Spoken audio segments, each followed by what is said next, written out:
everyone, Neve here, and today I am doing the deck interview follow-up spread for the Forest of Enchantment Tarot.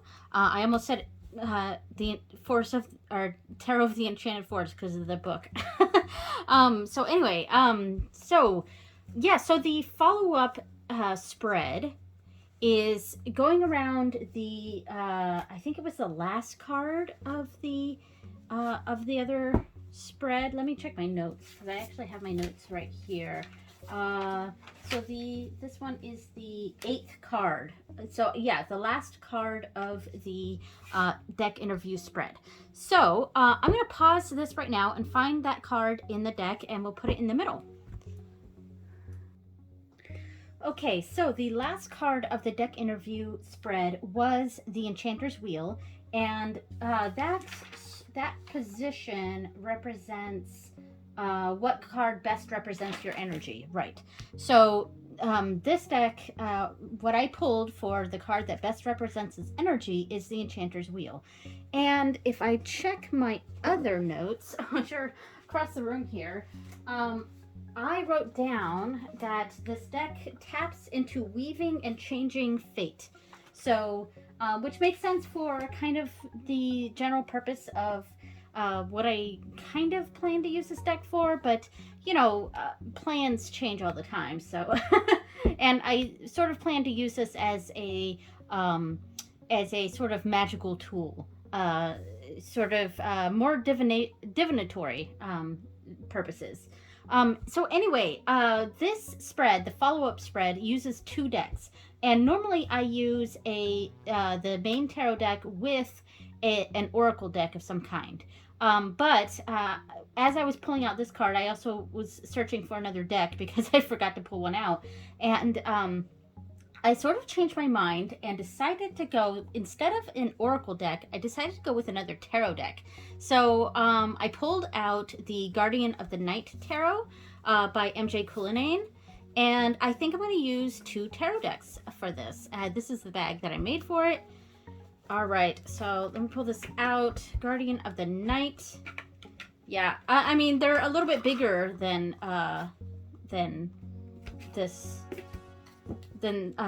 Forest of Enchantment. I mean, the size difference there, a little bit bigger, but I kind of like the coloring of this, and I think it might go well. So we're going to use 2 tarot decks for this instead of a tarot and oracle.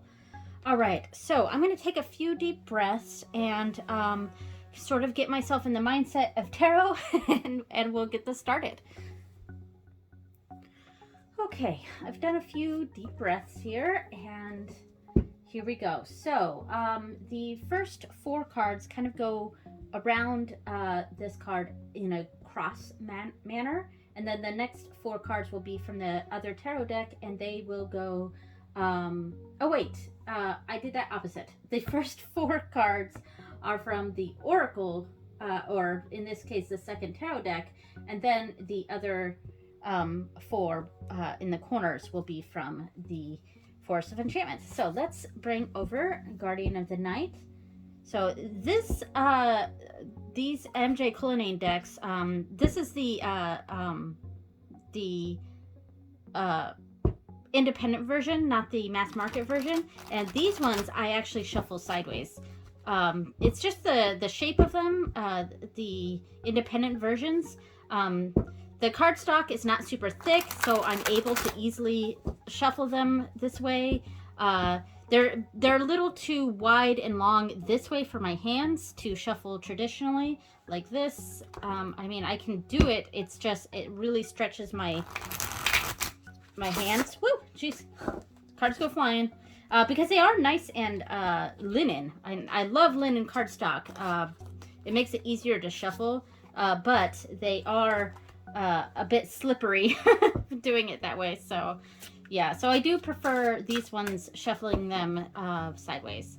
All right, so the first 4 cards are representing the energies of this Enchanter's Wheel, and yeah, so I am going to pull all 4 together.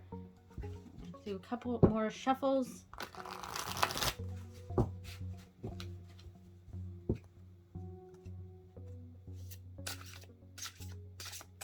All right, so these 4 cards represent the main card's energy, the energy of the Enchanter's Wheel.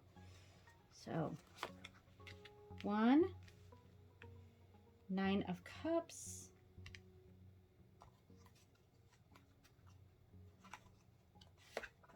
2,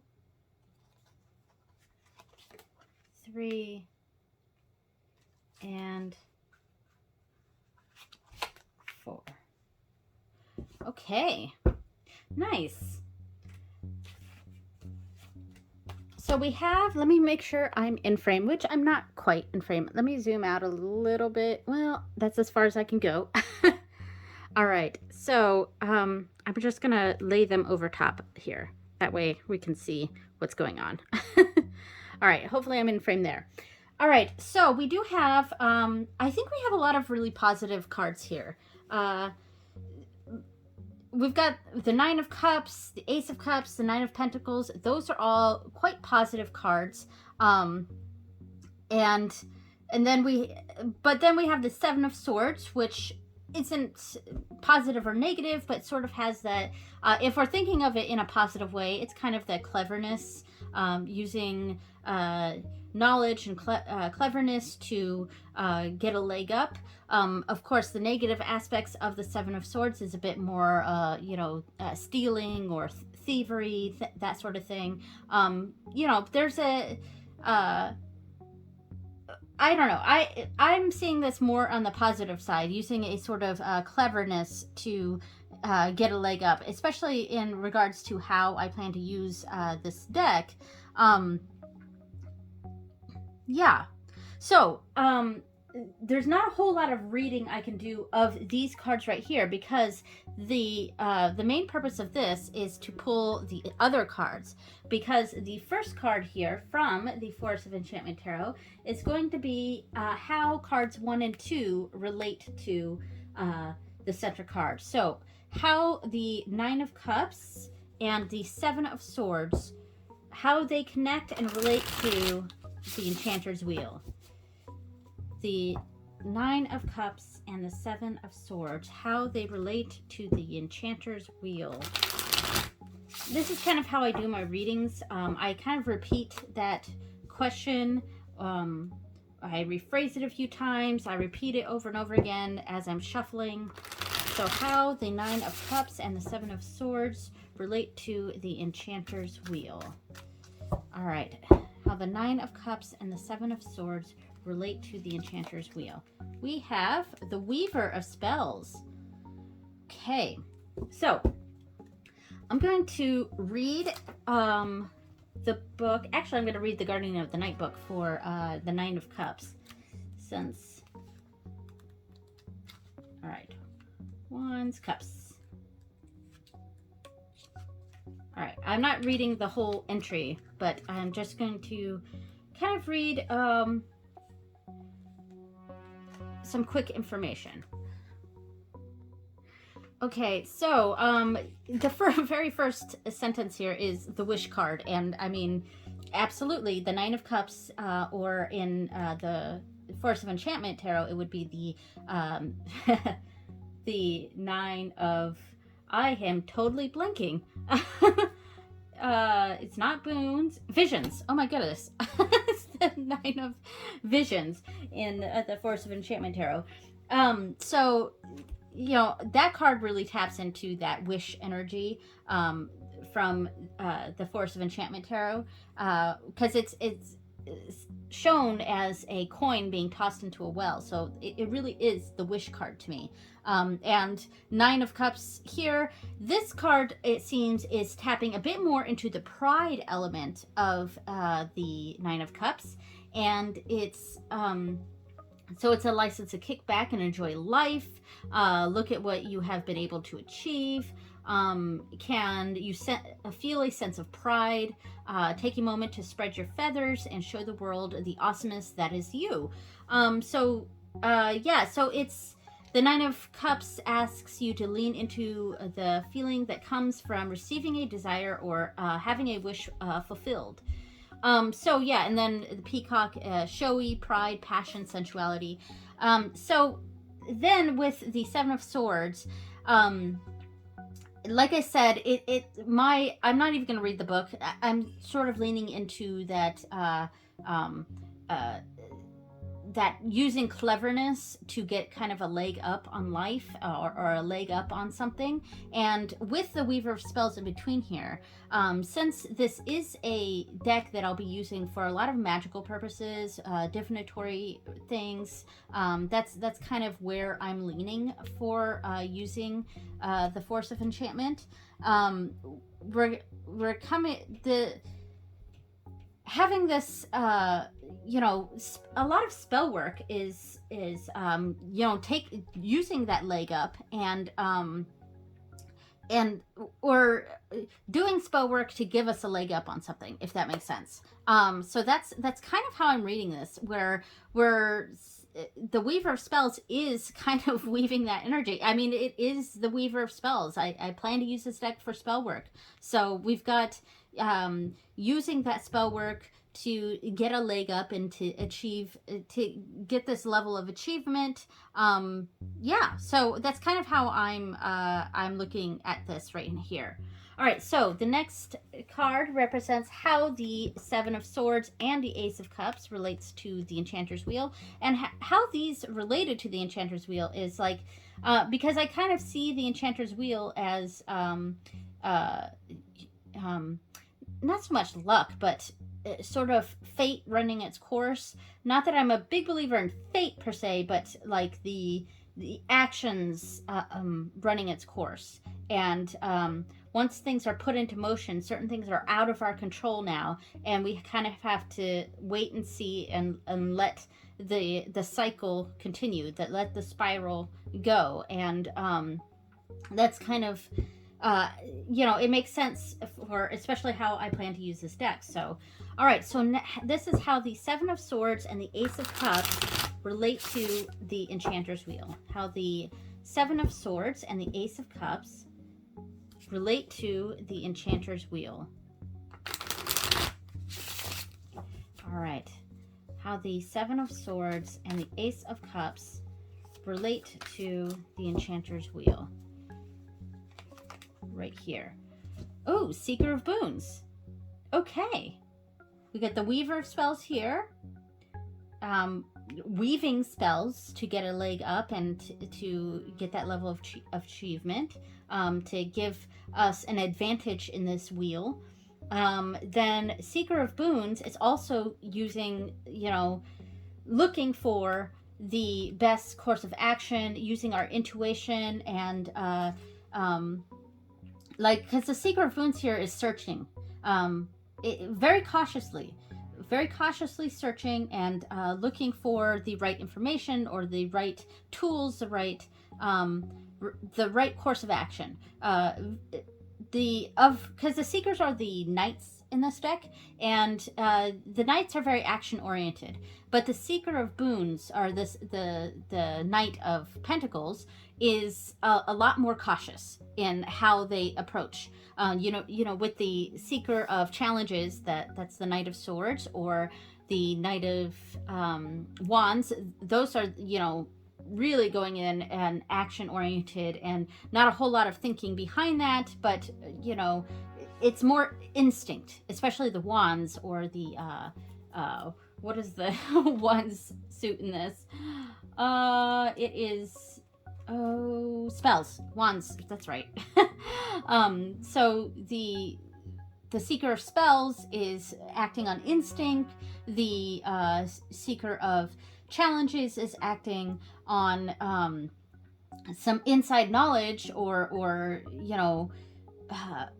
it has a piece of information and is going headlong into it, because with the Challenges card or the Swords, they're a lot more based on the intellect or communication, and I feel like with the Knight of Swords, it's kind of having that we've got a piece of information and we're running headlong into it. And then with the Seeker of Visions, or the Knight of Cups, that's a bit more idealistic. It's taking some action. all four of those cards are taking actions. It's just their approach or the reasons behind them are a bit different. It's idealistic with the Seeker of Visions, but here with the Seeker of Boons, it's almost information gathering. It's or tools gathering. It's taking a slower approach. It's moving forward, but with caution.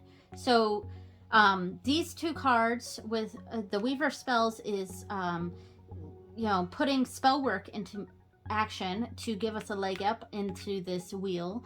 But here with this Seeker of Boons, it's taking what we know, our intuition, which the Ace of Cups, our feelings, our intuition, and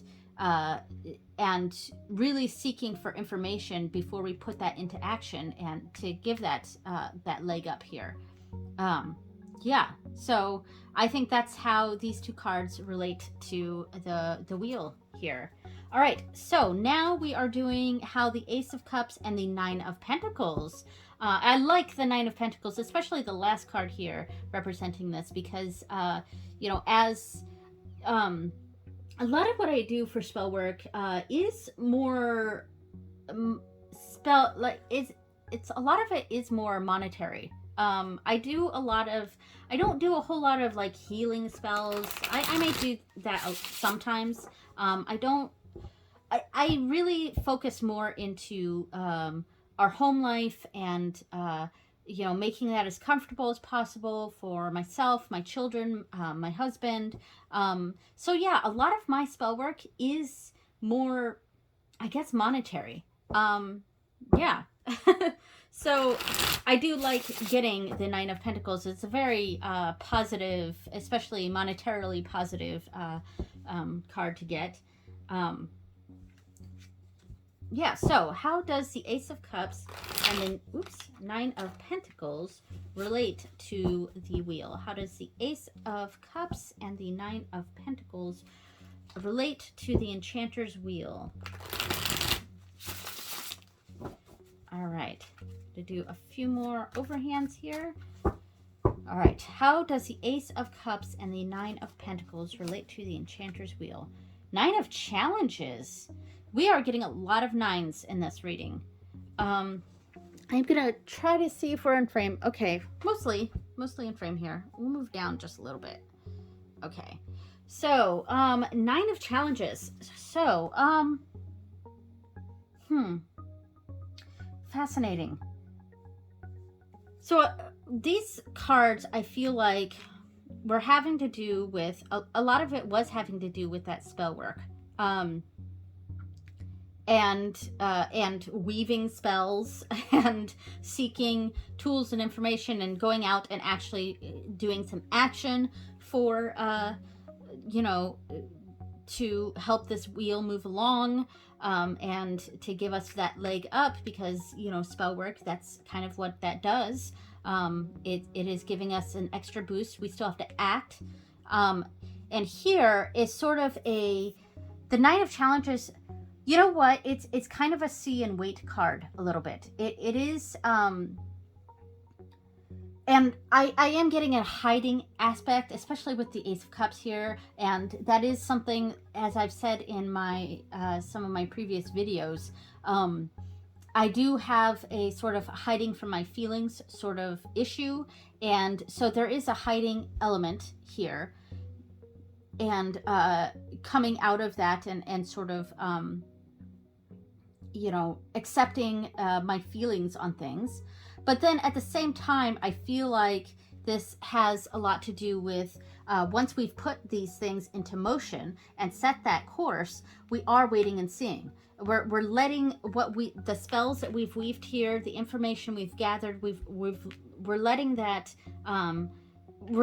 go around the wheel, and we're sort of the Nine of Challenges is a bit of an anxiety about it, but with the Ace of Cups being next to it, I really do see that, because the Ace of Cups I often see as an overflow of emotions, of letting emotions out.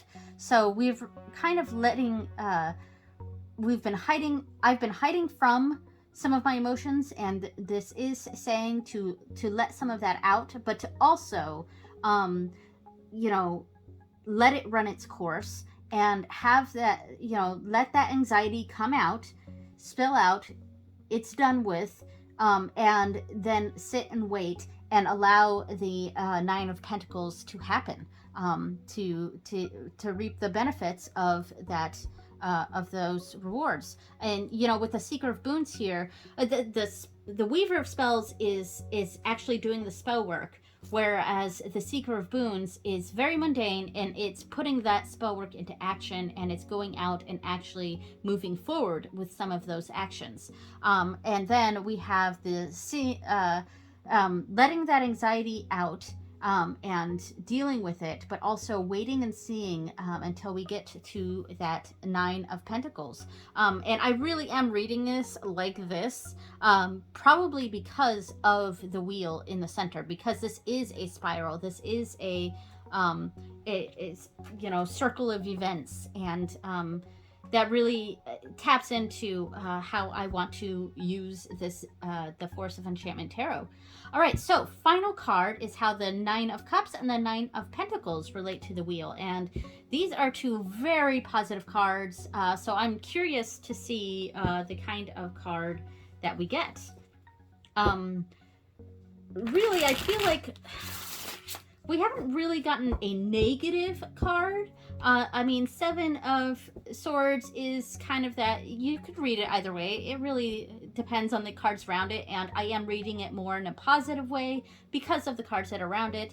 The Nine of Challenges isn't so much a negative card as it is a card of anxiety.